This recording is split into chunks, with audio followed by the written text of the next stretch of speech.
আমার আজকের রেসিপি তরমুজ হালুয়া।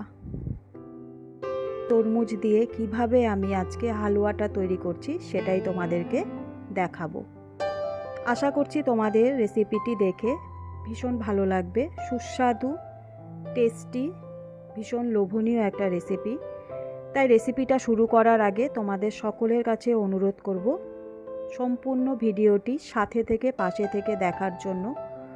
যদি তোমরা স্কিপ করে দেখো বা যদি তোমরা ভিডিওটা না দেখো তাহলে হয়তো তোমরা বুঝতে পারবে না যে আমি তরমুজ দিয়ে কি করে আজকের এই রেসিপি এত সুন্দর সুস্বাদুভাবে তৈরি করলাম।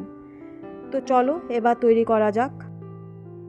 দেখো আমি এখানে তরমুজগুলোকে এভাবে পিস করে কেটে নিয়েছি। এবার আমি এর থেকে বীজগুলোকে বের করে নেব।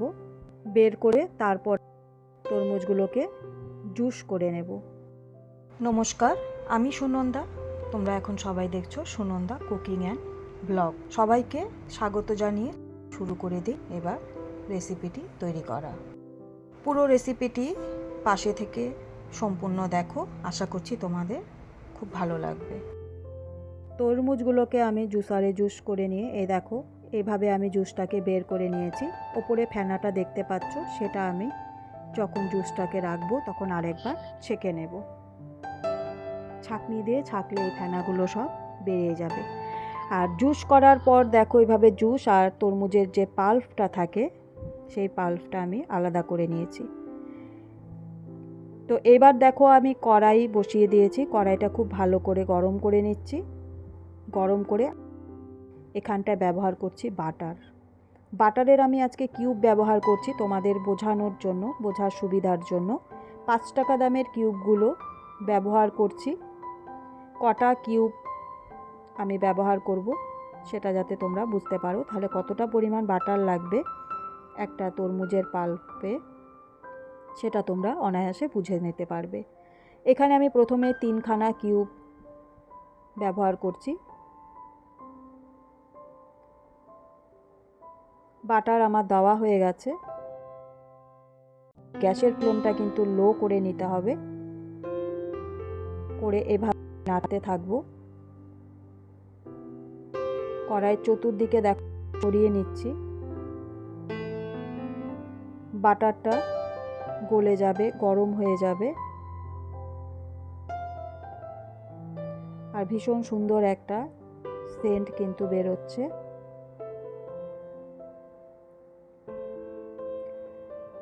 একদম লো ফ্লেমে এভাবে 3-4 মিনিট ভালো করে নেড়ে চেড়ে গরম করে নিচ্ছি।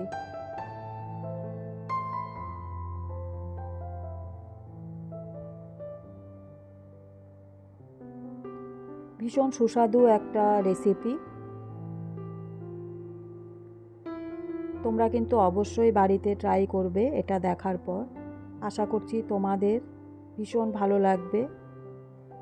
এইবার দেখো পাল্পটা এখানে একেবারে কাচিয়ে সম্পূর্ণটা দিয়ে দেব। একটা তরমুজের থেকে দেখো কতটা পরিমাণ পাল্প এখানে বেরিয়েছে। এতগুলো পাল্প কিন্তু আমরা অযথা ফেলে দিই, কারণ এটা আর কোনো কাজে লাগে না। জুস যারা আমরা খাই তরমুজের, তো খাওয়ার পর পাল্পটাকে আমরা ফেলে দিতে হয়, কারণ এটার আর কোনো কাজ থাকে না। তাই আমি ভাবলাম এটা দিয়ে কেননা একটা কোনো কিছু বানানো যায়। প্রথমবার যখন আমি তরমুজের জুসটা ব্যবহার করেছিলাম, মানে তরমুজ থেকে জুসটা আমি বের করেছিলাম, তারপর পাল্পটাকে ফেলার আগে আমার মনে হয়েছিল, তাই আমি বানিয়েছিলাম। আর সেটা অনেকটাই সুস্বাদু আর লোভনীয় হয়েছে। তারপরের থেকেই কিন্তু আমি বানাই। আর এই যে দেখো 1 জার জুসটা বেরিয়েছে। জুসটা আমি তোমাদের দেখালাম। জুসটা আমি এবার সরিয়ে রেখে দিলাম। জুস কা কোই কাম নেই হ্যাঁ, তো এটা সাইডে থাকাই ভালো। শুধু পাল্প দিয়েই কিন্তু আজকে হালুয়াটা হবে। সত্যি কথা বলতে আমিও যেদিন প্রথম বানাতে শুরু করেছিলাম আমি ভীষণ রকম টেনশনে ছিলাম যে নতুন একটা এভাবে রেসিপি তৈরি করছি, সেটা খেতে কতটা ভালো হবে, আদৌ কি সেটা পারফেক্ট হবে বা কতটা সাকসেস আমি হব আমি জানতাম না। তবে আমি চেষ্টা করে গেছিলাম যে বানিয়েই দেখি, কিছু তো একটা হবে, হয় ভালো নয় খারাপ, কিন্তু এতটা লোভনীয় এতটা সুস্বাদু হবে আমি ভাবিনি। তো চলো এবার এলাচগুলোকে, দানাগুলোকে একটুখানি গুঁড়ো করে নেব আর চিনি পাউডার করে নিচ্ছি। আর এদিকে দেখো এভাবে নাড়তে নাড়তে এটাকে শুকিয়ে নিয়েছি। পাল্পটা দেখো কতটা কমে এসছে না পরিমাণে, একটা তরমুজের পাল্প কতটা ছিল আর এখন কতটা শুকিয়ে গেছে। এবার এর মধ্যে আবার বাটারের কিউব দিয়ে দিচ্ছি। বাটারের কিউব প্রথমে 3টে দিয়েছিলাম, এখন 2টো দিচ্ছি, তাহলে টোটাল আমি 5টা বাটারের কিউব এখানে ব্যবহার করলাম। আর এটাকে আমি এতটা শুকিয়ে নেব যে ওপর দিয়ে গাজরের হালুয়া করলে যেরকম ওপরে একটা অয়েল মানে ছেড়ে আসে, সেরকমই ছেড়ে আসবে। খুব ভালো করে, যার জন্য আমি কিন্তু এটাকে সময় নিয়ে নেড়ে চেড়ে নিচ্ছি। আর এদিকে দেখো আমি দুধ জাল দিচ্ছি। এই দুধটাকে এর মধ্যে ব্যবহার করব। কিভাবে ব্যবহার করব তোমরা দেখতে থাকো সাথে থেকে। কিন্তু দুধটাকে আমি একদম ঘন করব। ঘন বলতে একদম শুকিয়ে ফেলবো না ক্ষীরের মতন, তার আগে স্টেজে এসে আমি এটাকে ব্যবহার করব। এবার চিনি পাউডার দিয়ে দিলাম। কিছুটা চিনি পাউডার আমি রেখে দিচ্ছি, কারণ এতটা চিনি লাগবে না। তরমুজ তো এমনি মিষ্টি জাতীয় ফল, তো সেখানে অল্প চিনি দিলেই যথেষ্ট। চিনির স্বাদটা সবাই বুঝে দেবে, তবে আমার মনে হয় খুব বেশি চিনি দেওয়ার দরকার পড়ে না, কারণ এটা এমনি মিষ্টি জাতীয় ফল, একটু চিনি শুধু স্বাদের জন্য দেওয়া হয়।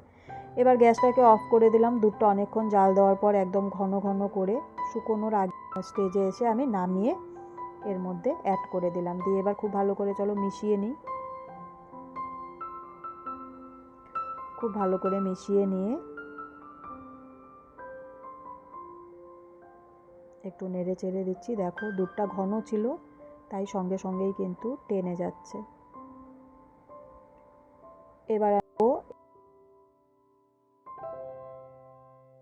এলাচ পাউডার, শুধু এলাচের দানাগুলোকেই কিন্তু গুঁড়ো করে নেবে। চলো তাহলে আবার একটুখানি মিশিয়ে নিই খুব ভালো করে।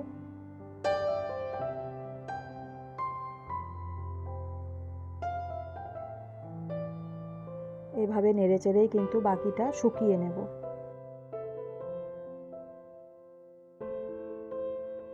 এবার লাস্টে চলো দিয়ে দিই একটুখানি ড্রাই ফ্রুটস, কাজু আর কিশমিশ, এটাও একটুখানি মিশিয়ে নিই। ফাইনালি কিন্তু তৈরি হয়ে গেল আমাদের তরমুজের হালুয়া।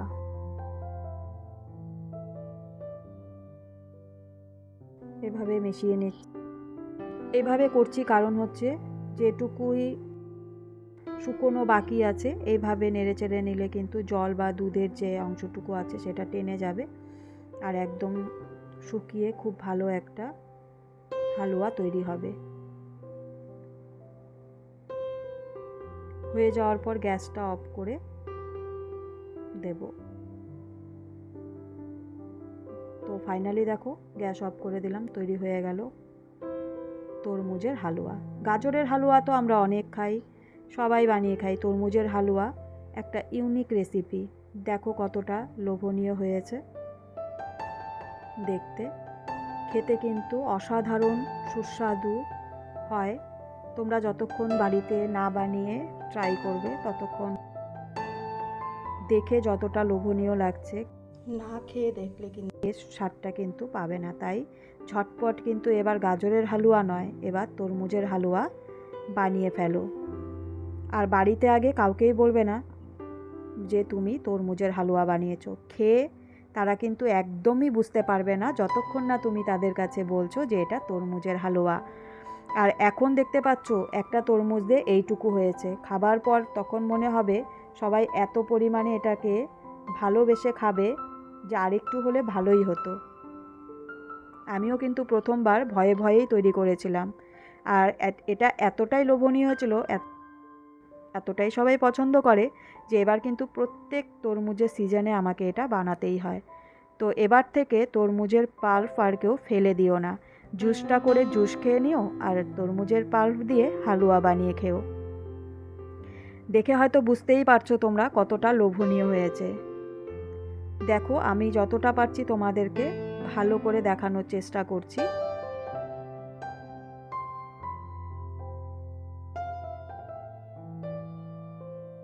তোমরা কিন্তু অবশ্যই বাড়িতে এটা ট্রাই করে দেখো। আশা করছি তোমাদের ভীষণ ভালো লাগবে।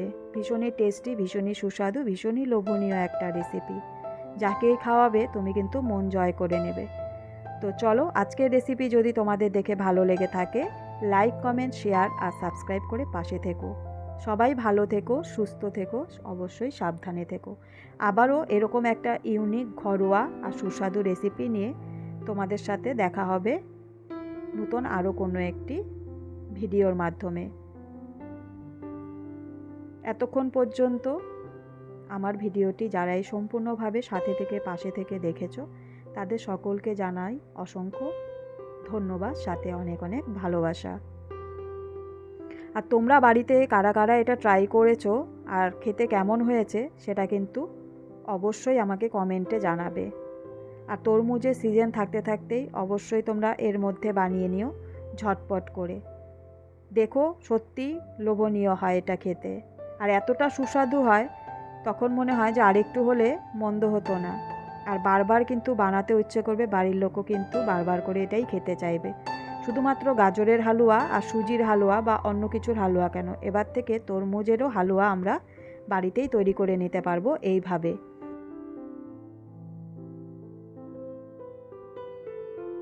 তো চলো, আবারও তোমাদের সাথে দেখা হচ্ছে খুব তাড়াতাড়ি। সকলকে অসংখ্য ধন্যবাদ।